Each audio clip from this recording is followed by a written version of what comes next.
ஸ்ரீ மகாகுரப்யோ நமஹ. ஹரிஹி ஓம்.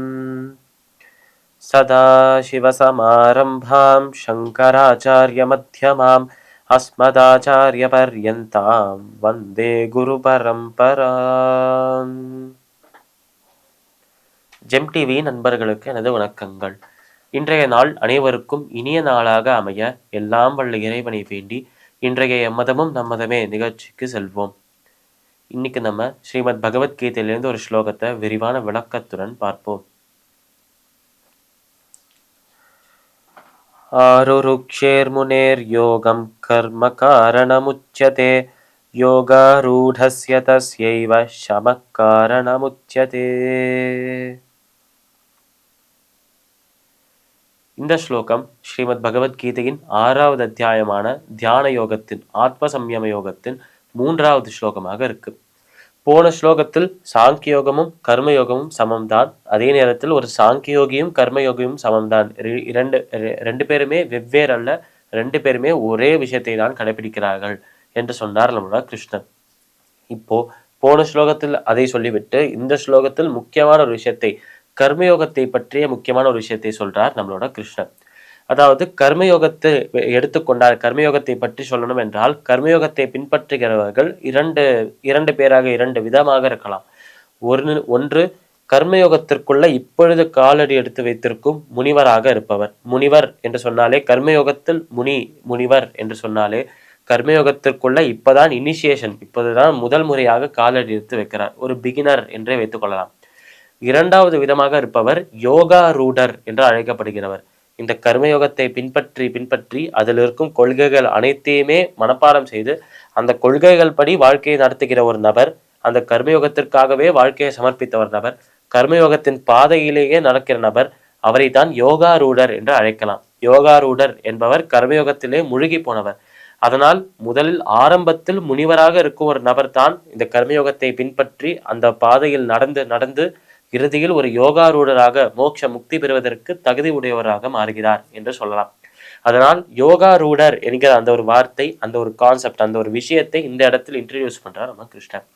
அதனால் இந்த இடத்தில் அந்த கர்மயோகத்தை பற்றி அவர் சொல்ற விஷயம் என்ன என்றால், ஆருருக்ஷேர் முனேர் யோகம் கர்ம காரணம் உச்சதே. அந்த இறைவனை, அந்த கடவுளை சென்று அடையணும், மோட்ச முக்தி பெறணும் என்றால் அதற்கு காரணம், அதற்கான வழி என்ன என்று கேட்டால், அது யாரை பார்த்து கேட்கிறோம்? கர்மயோகத்தை பின்பற்றுகிறவர்கள் இரண்டு விதமாக இருக்கிறார்கள். அந்த ரெண்டு பேர்கிட்டயுமே கேட்டோம் என்றால் அந்த இரண்டு பேருமே கொடுக்கிற பதில்களை இந்த இடத்தில் சொல்றார் நம்ம கிருஷ்ணன்.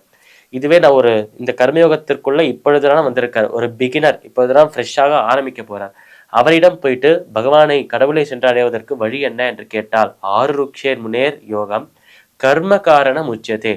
நாம் செய்யும் அந்த செயல்தான் பகவானை, அந்த இறைவனை சென்று அடைவதற்கு ஒரே வழி என்று அவர் சொல்வார். ஆனால் இறைவனை சென்று அடைவதற்கான வழி ஒரு முனிவரை பொறுத்தவரையில், ஒரு கர்மயோகத்திற்குள்ள புதிதாக வந்தவரை பொறுத்தவரையில் கர்மாவை செய்தால்தான், செயலை செய்து அந்த செயலை நிராசையுடன் செய்தால், இந்த ஒரு செயலை நான் செய்வதில்லை என்கிற அந்த ஒரு கர்த்தாபாவம் இல்லாமல், இந்த செயலேருந்து வரும் பலனை துறந்து, அந்த செயலேருந்து வரும் பலன் மீது ஆசை இல்லாமல், பற்று இல்லாமல் செய்தாலே பகவானை, இறைவனை சென்று அடையலாம் என்று சொல்வார். இது ஒரு முனிவரை பொறுத்தவரையில், அதாவது ஒரு கர்மயோகத்திற்கு புதிதாக வந்தவரை பொறுத்தவரையில். இதுவே ஒரு யோகாரூடரும் கேட்டால் என்ன ஆகும் என்றால், யோகாரூடஸ்ய தஸ்யைவ ஷமக்காரணம் உச்சதே. ஒரு யோகாரூடன் ஆகியவர் இந்த கர்மயோகத்தை பின்பற்றி செயல்கள் செய்வதை தாண்டிலும், செயல்கள் செய்வதற்கு அப்பாற்பட்டு செயல்களையும் செய்யணும், அதே நேரத்தில் இந்த செயல்லேருந்து நம்ம கொஞ்சம் எலிவேட் ஆகி, இந்த செயல்லேருந்து கொஞ்சம் அடுத்த படிக்கு சென்று தியானமும் செய்ய வேண்டும் என்று சொல்வார் அவர். இப்படி தியானம் செய்வது என்றாலே மனதையும் புலன்களையும் உடலையும் அடக்குவது. அதனால் இந்த செயலை மட்டும் செய்தாலே போதும், அந்த செயலை அந்த பற்றுகள் இல்லாமல் செய்ய வேண்டும் என்று ஒரு முனிவர், புதிதாக இந்த கர்மயோகத்திற்கு வந்தவர் சொல்லுவார்.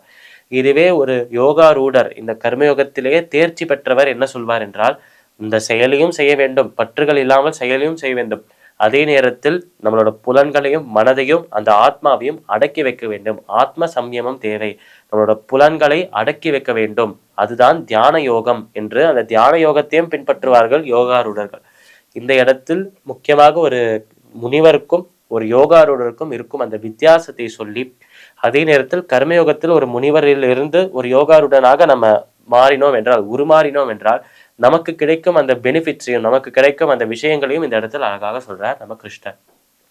பகவத்கீதையின் 6வது அத்தியாயமான தியான யோகத்தின் 3வது ஸ்லோகத்திற்குண்டான விளக்கம் இதுவே. மீண்டும் நாளை சந்திப்போம். நன்றி, வணக்கம்.